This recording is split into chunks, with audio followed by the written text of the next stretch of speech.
Bury the Archduke with an empire's lamentation. Let us bury the Archduke to the noise of the mourning of a mighty nation, mourning when their leaders fall. Warriors carry the warrior's pall, and sorrow darkens hamlet and hall.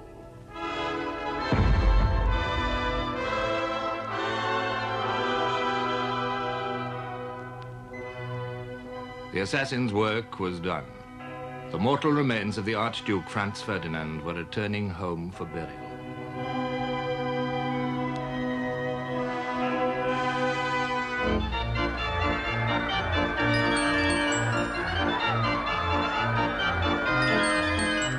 A world on holiday took only passing note of another Habsburg tragedy. In that brilliant summer of 1914, it was, for most men, only passing notice. An Englishman living in Capri glanced casually at an Italian newspaper. There in the stop press news was a telegram that the Archduke Franz Ferdinand had been shot as he visited a town called Sarajevo, of which neither of us had ever heard. After lunch, we consulted the Times Atlas and found that Sarajevo was the capital of Bosnia, which seemed almost equally remote and insignificant.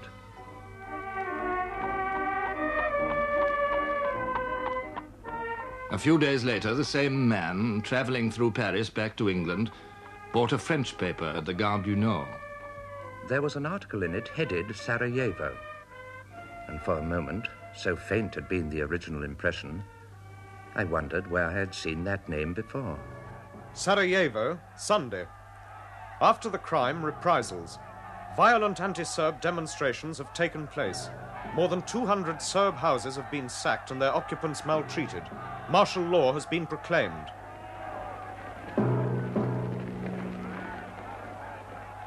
Even in the countries most affected, Austria-Hungary and neighboring Serbia, it would require a little time to understand what Sarajevo might come to mean.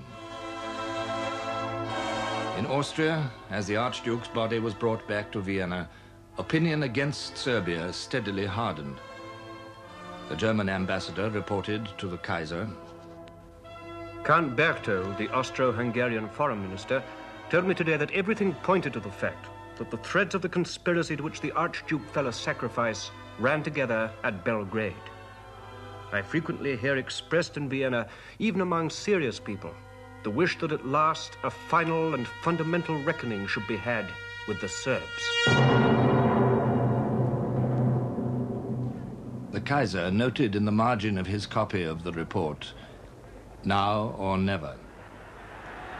4 days later, July the 6th, he sent a message to the Austrian Emperor. The Emperor Franz Joseph may rest assured that His Majesty will faithfully stand by Austria-Hungary, as is required by the obligations of his alliance and of his ancient friendship.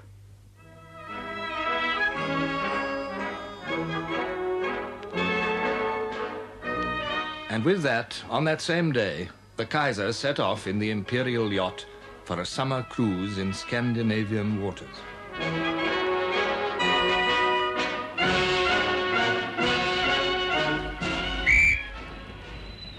This was the holiday season everywhere, and the sea was calling. Emperors and princes, soldiers and statesmen, rich men and poor men, it was holiday time for all.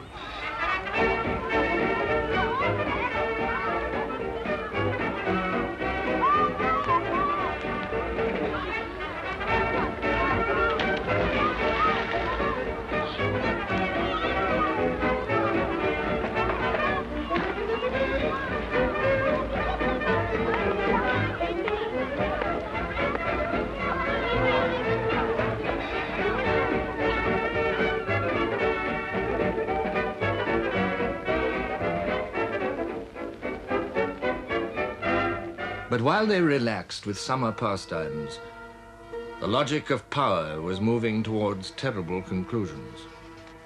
The German ambassador was conveying to Berlin a message from the Austrian emperor and his foreign minister. Count Berchtold requested me to express to His Majesty their most sincere gratitude for the position which he has assumed, so clearly in accord with the compact of alliance and the dictates of friendship. The compact of alliance and the dictates of friendship. These were the fatal words. These were the concepts which would bring Europe's long holiday of peace to a sudden end. Under the innocent laughter, beneath the internal tensions, behind the diplomatic courtesies, a network of compacts and alliances linked the powers together in misfortune. In the center of it all was the triple alliance of Germany, Austria-Hungary, and Italy. By a secret treaty in 1879, Austria and Germany had been allied against Russia. Impressed by Germany's growing strength and overcoming her distrust of Austria, Italy joined the compact in 1882. So the center of Europe, with two young nations and one ambitious old one, became a fortress, waiting for the day to make a sortie. The implications did not go unnoticed on either side of the fortress. The Russian Empire was more than a power. It was the focus of an idea. Slovaks and Slovenes under Austrian rule, Czechs and Serbs, all looked towards Russia as the protector of Slavs everywhere. And Russia, conscious of the menace of the Central Powers, had found an ally. In 1891, the apparently impossible happened. The Imperial Russian government, the very symbol of tyranny, signed an agreement with the Third Republic of France. So the Triple Alliance was now faced with a dual alliance, and the dual alliance was linked to the Balkans, an unsettled area which could at any moment burst into flame. None of these arrangements brought security. On the contrary, tension and anxiety grew. Both groups looked for new friends, the Central Powers towards Turkey and her empire stretching down to the Persian Gulf. France, building her own empire, looked uneasily across the Channel at the heart of an empire in being. Slowly and unwillingly, British policy bowed to the pressure of events. As the Imperial German Navy, based on its North Sea harbors, grew year by year, Britain's sense of safety diminished. Lord Haldane, an admirer of much in Germany, summed the feeling up.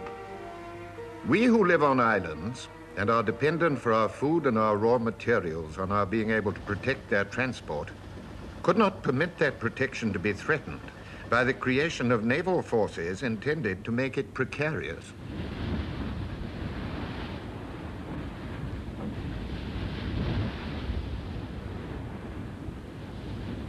Colonial disputes with France became unimportant.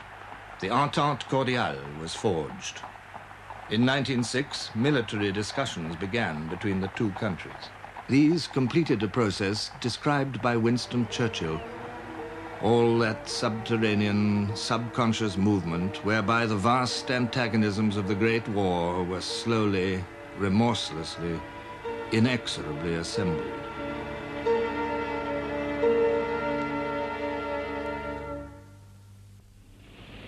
Behind the summer pleasure, as an American writer says, the nations of Europe were like a file of marching prisoners chained together by their ankles, prisoners of national pride and shackled together by treaty obligations.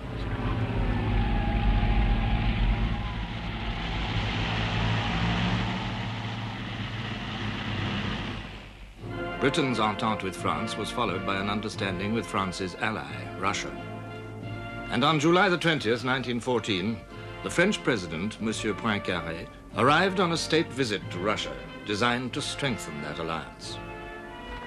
The particular purpose of this visit was to emphasize the military ties between Russia and France, which were quite precise. In 1912, the Russian General Staff had agreed that the Russians would march on the 15th day of mobilization. That was merely their advance guard, precursor of the millions who might follow. The Russian steamroller. 36 divisions of cavalry, 114 divisions of infantry, over 2.5 million men, with limitless reserves behind them. If they could be armed, if they could be equipped, if they could even be mobilized. Mostly peasants, the vast majority of the Russian soldiers were illiterate, and many of their officers little better. Few of their generals had studied war. Corruption and inefficiency went hand in hand among their officials. And at the court, there was strong pro-German feeling centered round the Tsarina. She is a cousin of the German Kaiser. She is deeply religious. She hates the fashionable world of the court. She is convinced that all Russia needs is the Tsar, the church, and the people. Be an autocrat, Nicky, she would say to her husband. The Tsar himself, the little father, is devoted to his wife and children. He is industrious, conscientious, generous, even-tempered, fatalistic, utterly without a will of his own or any understanding of the realities of international affairs. Yet the French visit served its purpose, reassuring both powers. The moment of Poincaré's departure from Russia was being closely watched. By a careful delay of 2 hours, the Austrians made sure that the French party would be at sea before the news broke of Austria's ultimatum to Serbia.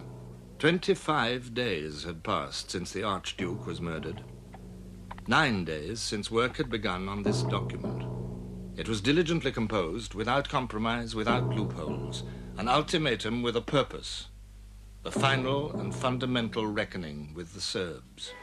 It was delivered at 6 o'clock in the evening of July the 23rd. The Austro-Hungarian government expects the reply of the Royal Serbian government at the latest within 48 hours. The Austrian ultimatum twitched the chain which bound the nations together. The inevitable reactions followed immediately. The Serbian regent, Alexander, sent a telegram to the Tsar the next day. At this critical moment, I echo the feelings of the Serbian people in praying your majesty to be pleased to interest yourself in the fate of the Kingdom of Serbia. And so the fuse was lit. The Kaiser was still yachting in Norway. I telegraphed repeatedly to the Chancellor and the Foreign Office that I considered it advisable to return home, but was asked each time not to interrupt my journey. When, however, I learned from the Norwegian newspapers, not from Berlin, of the Austrian ultimatum to Serbia, I started upon my return journey without further ado. The 48 hours of the ultimatum trickled away.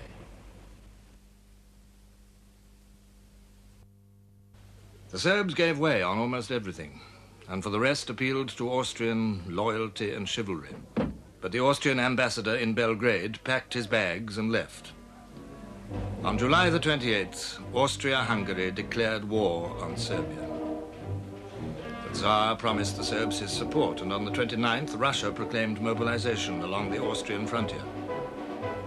The German Imperial Chancellor, Bethmann Hollweg, instructed the ambassador in St. Petersburg, kindly call attention to the fact that further confirmation of Russia's mobilization measures would force us to mobilize. And in that case, a European war could scarcely be prevented.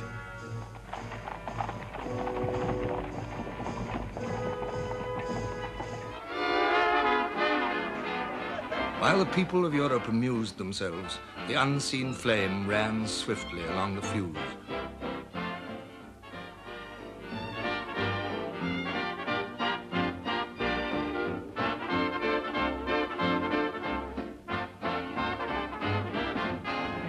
The moment of mobilization in each country was the moment when the war plan took effect.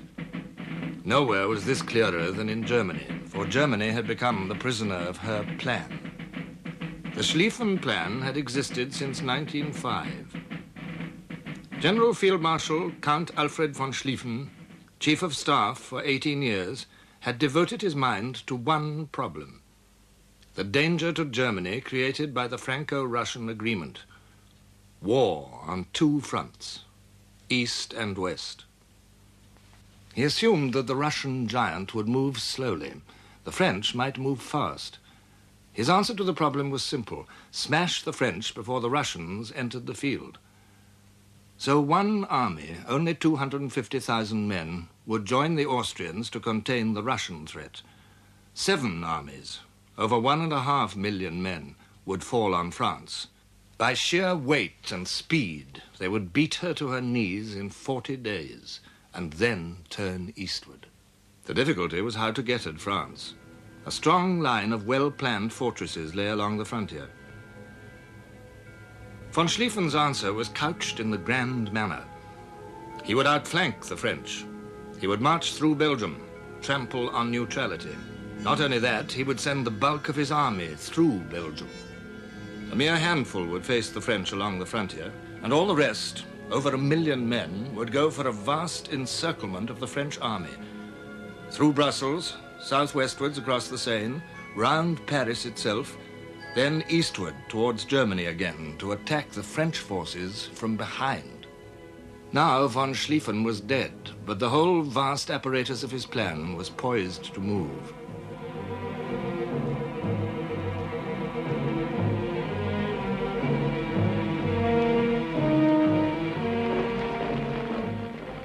July the 29th was the decisive day of crisis.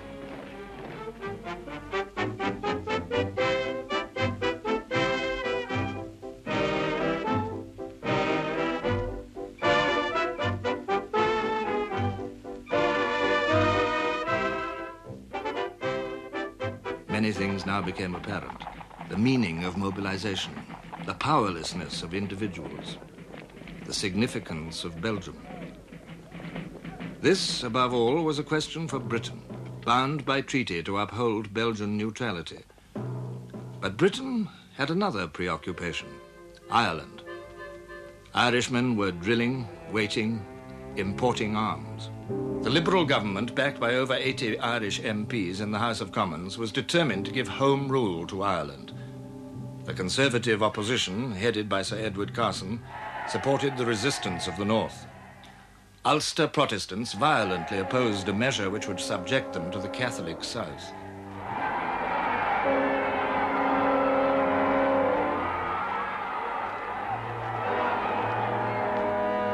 In March, the possibility of having to use troops to coerce Ulster split the army, like the nation, down the middle. Civil war seemed imminent. The crisis continued into July. The disagreements turned principally upon the boundaries of Fermanagh and Tyrone. Upon the disposition of these clusters of humble parishes turned at that moment the political future of Britain. On July the 24th, the cabinet was still toiling around the muddy byways of Fermanagh and Tyrone. But, says Churchill, an all-sufficient shock was at hand. The discussion had reached its inconclusive end when the quiet, grave tones of Sir Edward Grey's voice were heard reading a document which had just been brought to him from the Foreign Office. It was the Austrian note to Serbia. As the reading proceeded, the parishes of Fermanagh and Tyrone faded back into the mists and squalls of Ireland, and a strange light began immediately to fall and grow upon the map of Europe.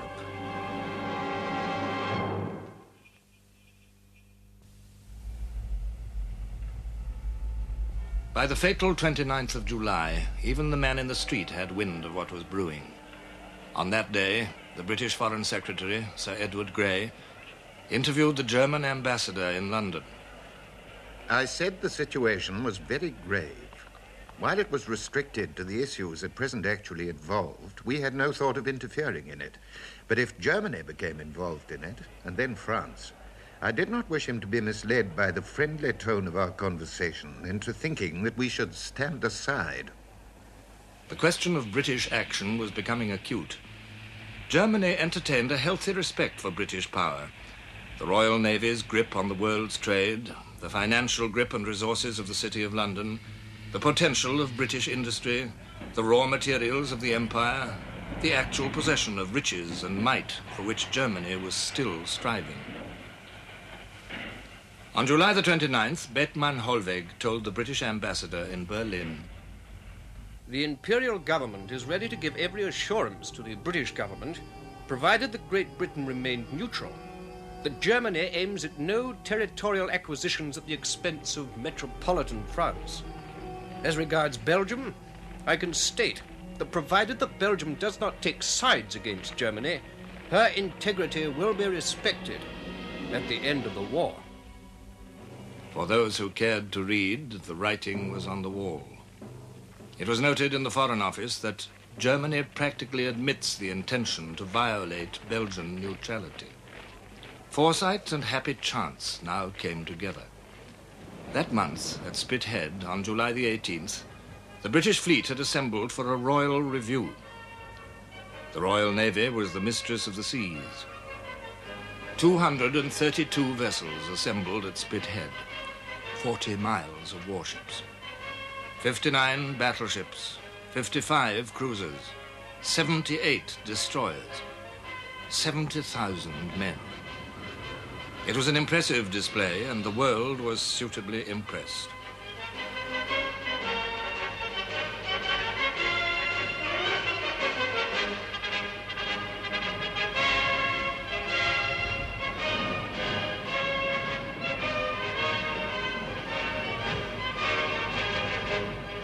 On July the 29th, the fleet was due to disperse. The First Lord of the Admiralty, Winston Churchill, decided otherwise. Admiralty to Commander-in-Chief Home Fleets, July 28th, 1914, sent 5 p.m. Tomorrow, Wednesday, the First Fleet is to leave Portland for Scapa Flow. Destination is to be kept secret. And so, in secrecy, the last act of July the 29th took place. The Royal Navy on its way to its war station.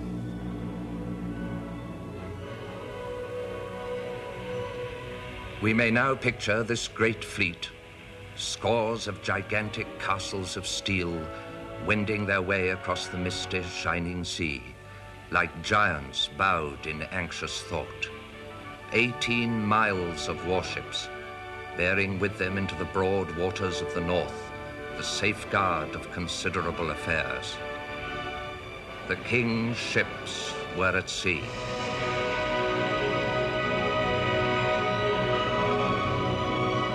With the fleet at Scapa Flow, the British government could breathe more easily.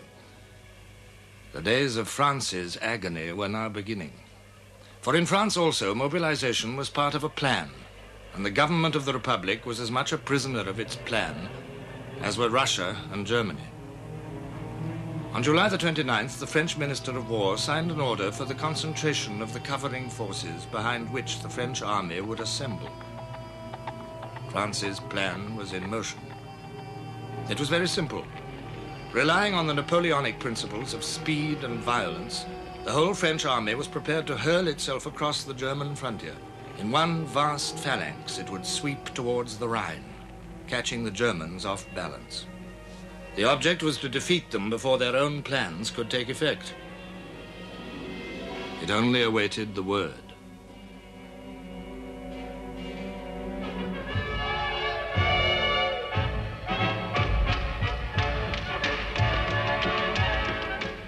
The last hours of July were running out, and Europe's last entertainments with them.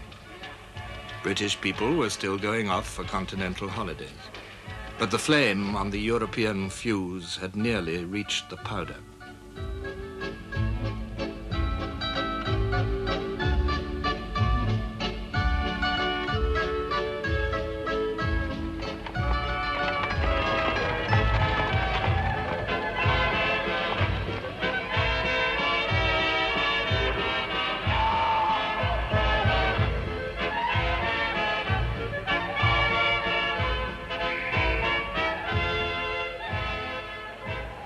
On July the 31st, Sir Edward Grey sent identical telegrams to Paris and Berlin. I trust that the situation is not irretrievable. But in view of prospect of mobilization in Germany, it becomes essential to ask where the French government is prepared to engage to respect neutrality of Belgium, so long as no other power violates it. A similar request is being addressed to the German government. It is important to have an early answer. The French government replied at once. They would respect Belgian neutrality, unless violated by another power. Germany did not reply directly.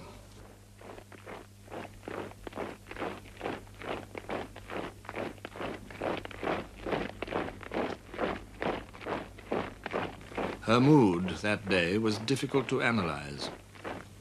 A British diplomat in Berlin was watching it closely. The people looked serious, but not in any way depressed. The song Deutschland über alles was continually heard.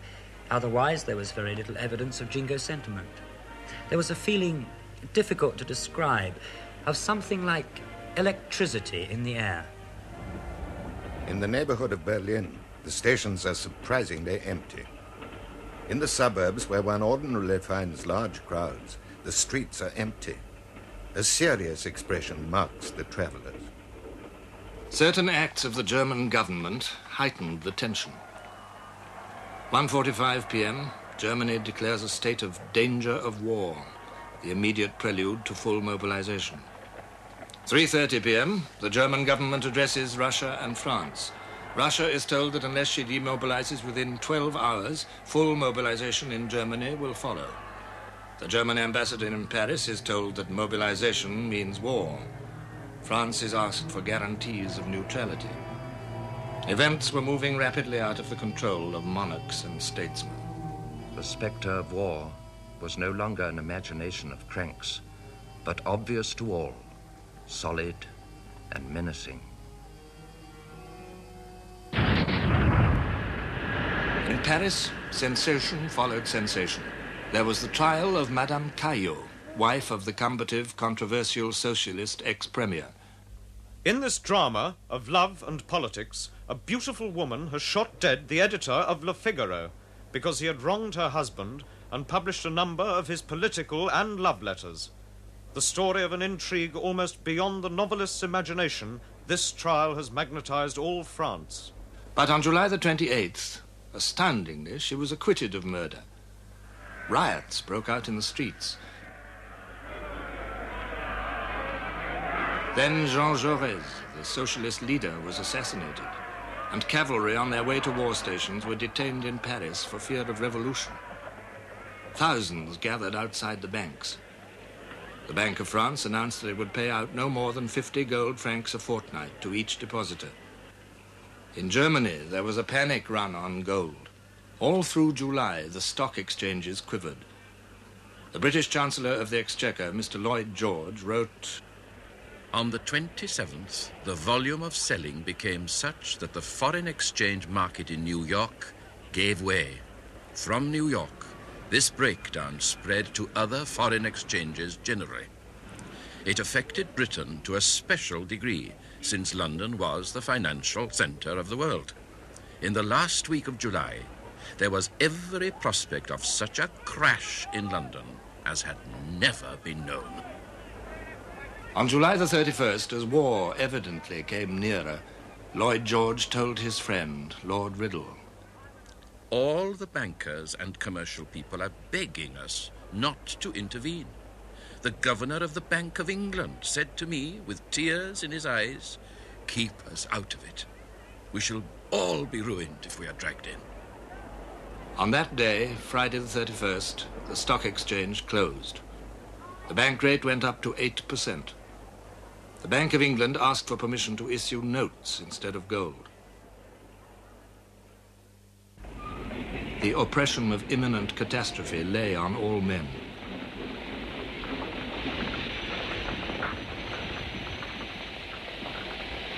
During the days that followed, it was as if all the fears and agonies of France were poured into one man, Paul Cambon, the French ambassador in London. On August the 1st, Germany declared war on Russia. General mobilization was decreed in Germany and France. No one doubted what this meant. Paul Cambon bluntly asked Sir Edward Grey, "Is England going to wait until French territory is invaded before intervening? If so, her help might be very belated." I said that we could not propose to Parliament at this moment to send an expeditionary force to the continent. Such a step had always been regarded here as very dangerous and doubtful, unless our interests and obligations were deeply and desperately involved.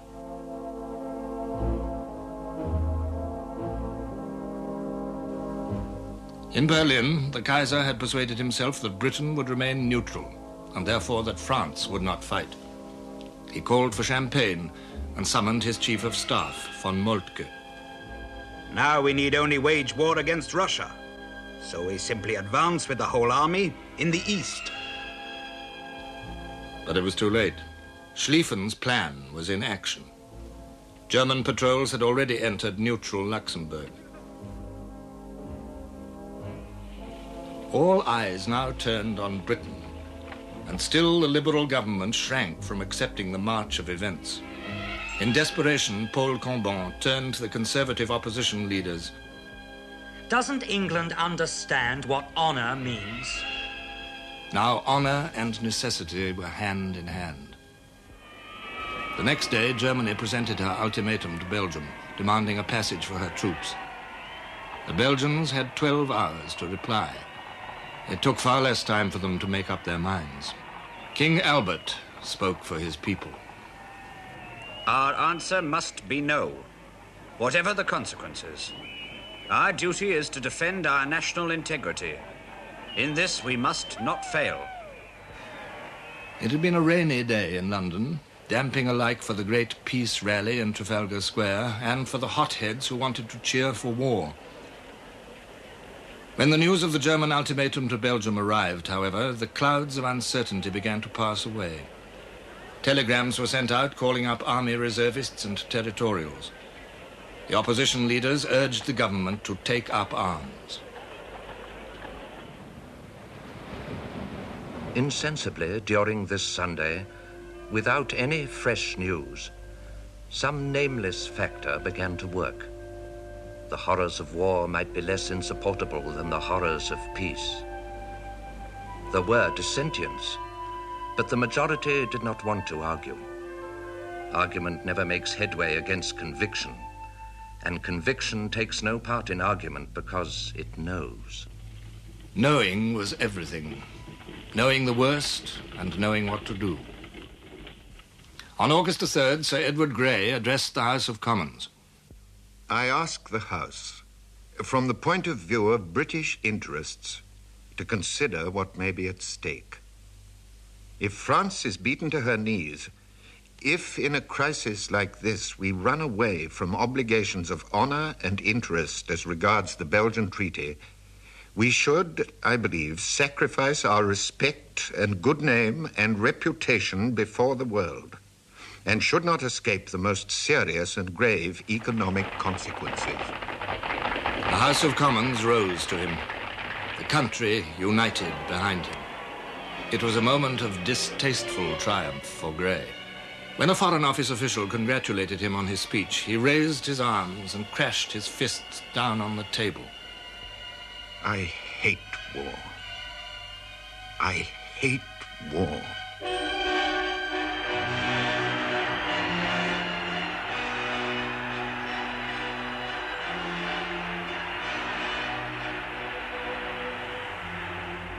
God grant we may not have a European war thrust upon us. And for such a stupid reason, too. No, I don't mean stupid. But to have to go to war on account of tiresome Serbia beggars belief. But war was now a fact. The French ambassador in St. Petersburg witnessed the imperial proclamation to the Russian people. I got to the Winter Palace Square, where an enormous crowd had congregated with flags, banners, icons, and portraits of the Tsar. The Emperor appeared on the balcony.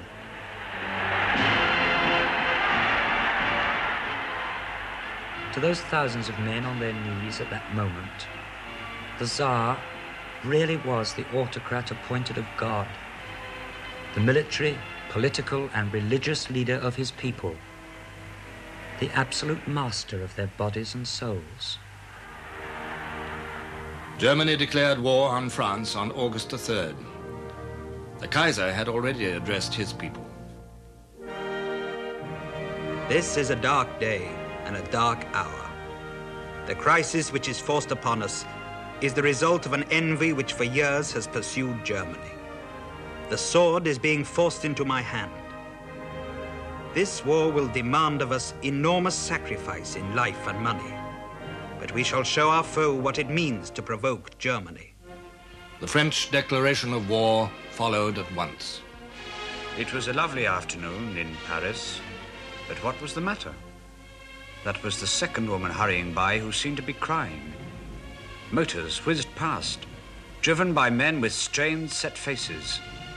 No taxi driver would stop. They were all returning to the garages. We turned. There, on the walls of the Palais Bourbon, still wet from the bill poster's brush and shining in the sun, was the order for the general mobilization. It was to be war after all. Britain's vigil was almost over. On August the 4th, the Prime Minister wrote in his diary, We got the news that the Germans had entered Belgium. This simplifies matters. So we sent them an ultimatum to expire at midnight, requesting that they would respect Belgian neutrality. The whole thing fills me with sadness. While the hours ran out in London, crowds gathered in front of the German embassy and along the Mall. Expectation was in the air, an electrical excitement. The whole crowd, solid up to the railings of the palace, was silent, save for a murmur as of bees in a hive. Then suddenly, away to the right, came the singing of the national anthem, and from away to the left, a roar of cheering. Like great winds blowing when they listed, these storms rose and died and broke out afresh.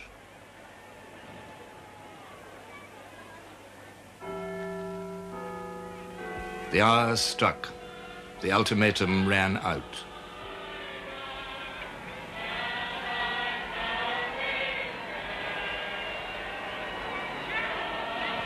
Standing at a window overlooking St. James's Park, watching lamplighters in the summer dusk, Sir Edward Grey pronounced the obituary of peace.